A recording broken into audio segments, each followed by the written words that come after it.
नमस्कार. माझ्या यूट्यूब चॅनलमध्ये आपल्या सर्वांचे मनापासून स्वागत आहे. कर्मचाऱ्यांना धक्का तर पेन्शनवाढीबाबत सरकारची भूमिका स्पष्ट. किमान पेन्शनचा प्रस्तावही नाही. पेन्शनधारकांसाठी महत्त्वाची बातमी समोर येत आहे. सध्या चर्चेत असलेल्या किमान पेन्शनवाढीबाबत सरकारने आपली भूमिका स्पष्ट केली. सध्या किमान मासिक पेन्शन वाढवण्याचा कोणताही प्रस्ताव सरकारकडे नसल्याचे स्पष्ट केले. ही माहिती श्रम व रोजगार मंत्रालयाने राज्यसभेत दिली असून त्यामुळे लाखो पेन्शनधारकांच्या अपेक्षांना धक्का बसला आहे. जाणून घेऊया सविस्तर माहिती.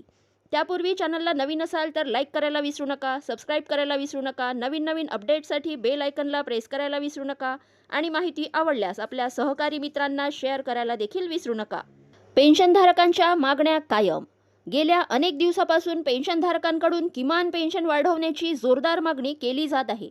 वाढती महागाई, आरोग्यावरील खर्च लक्षात घेता मिळणारी मासिक पेन्शन अपुरी असल्याचे पेन्शनधारकांचे म्हणणे आहे. थेट राज्यसभेत प्रश्न उपस्थित.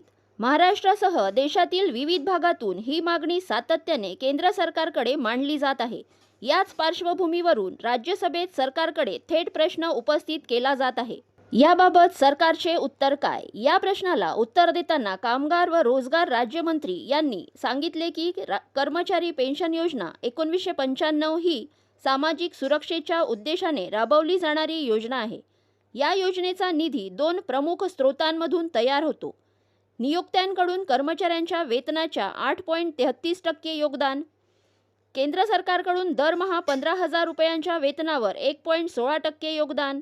यामुळे कोणताही निर्णय घेताना पेन्शन फंडाची आर्थिक स्थिरता आणि दीर्घकालीन शाश्वतता लक्षात घेणे आवश्यक असल्याचे सरकारने स्पष्ट केले आहे. निर्णय नसला तरी चर्चा सुरू. सध्या तरी EPS 95 अंतर्गत किमान पेन्शन थेट 7,500 रुपये करण्याबाबत कोणताही निर्णय झालेला नाही. मात्र पेन्शनधारकांच्या मागणीकडे सरकारचे लक्ष असून याबाबत चर्चा सुरू असल्याचे संकेत या चर्चेतून मिळाले आहेत.